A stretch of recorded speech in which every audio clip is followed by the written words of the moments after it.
আসসালামু আলাইকুম।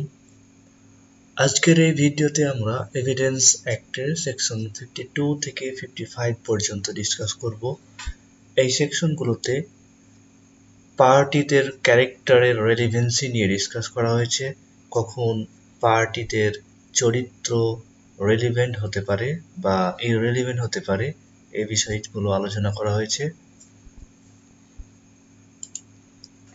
এর মধ্যে সেকশন 52 এবং 55-এ সিভিল স্যুটে কখন পার্টিদের চরিত্র রেলিভেন্ট বা ইররেলিভেন্ট এগুলো এক্সপ্লেন করা হয়েছে, এবং সেকশন 53 এবং 54-এ ক্রিমিনাল কেসে কখন পার্টিদের চরিত্র রেলিভেন্ট বা ইররেলিভেন্ট এই বিষয়টি ক্লিয়ার করা হয়েছে।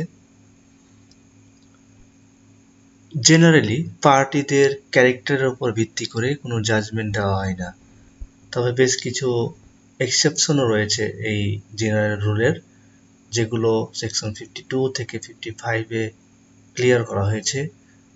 Let's see this section one by one.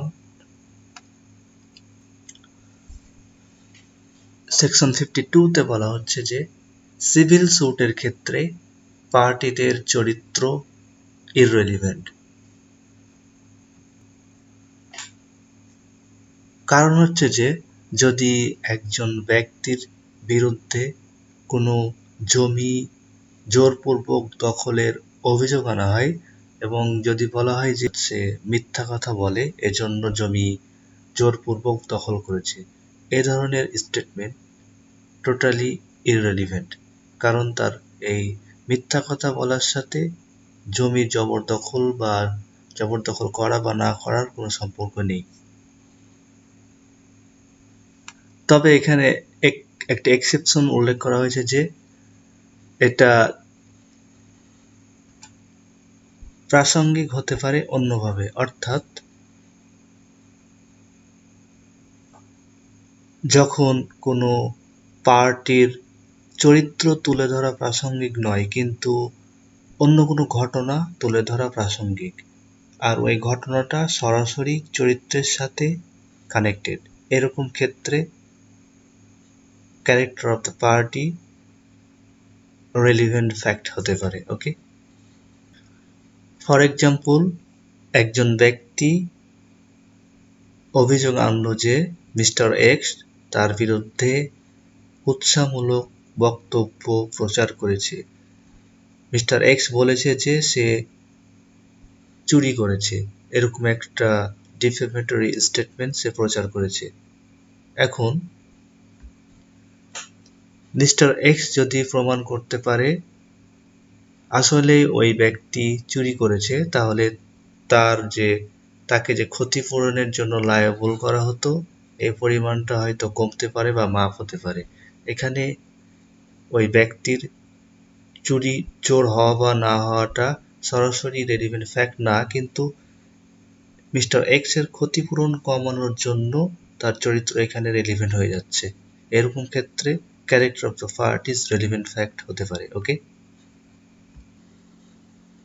আর একই ধরনের বিধান উল্লেখ রয়েছে সেকশন 55-এও, যে সিভিল কেসে সিভিল স্যুটে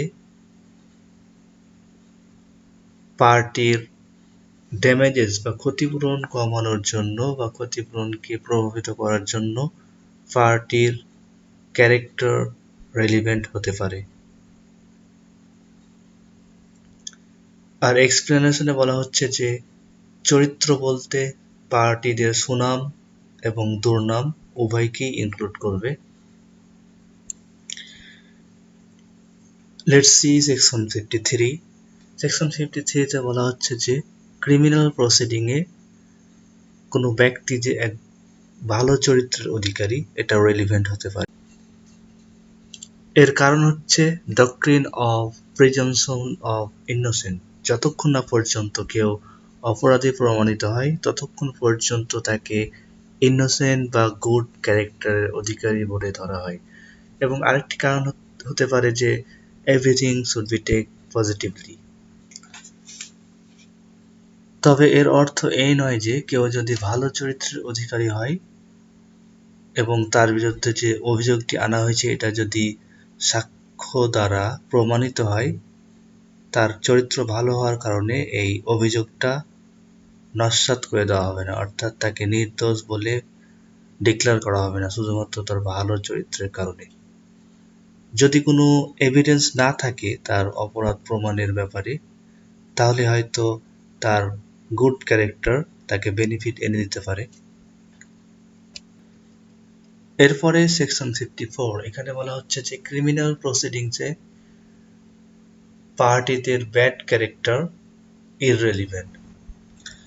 তবে যদি কোনো পার্টি তার চরিত্র ভালো এরকম এভিডেন্স দেয়, এটা ডিসপ্রুভ করার জন্য, এটা ডিফেন্ড করার জন্য opposite party bad character related evidence উপস্থাপন করতে পারে।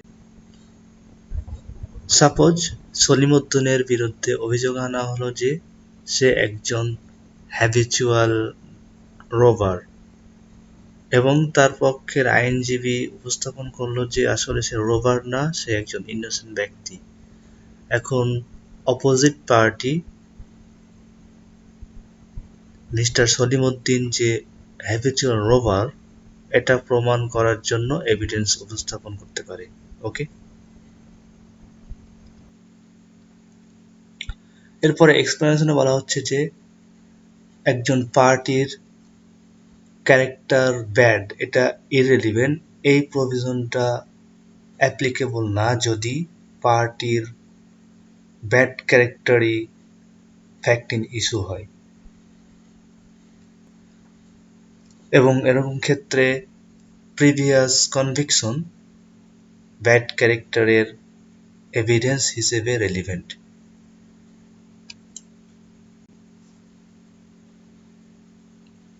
Thank you for watching. Please don't forget to subscribe. Thank you.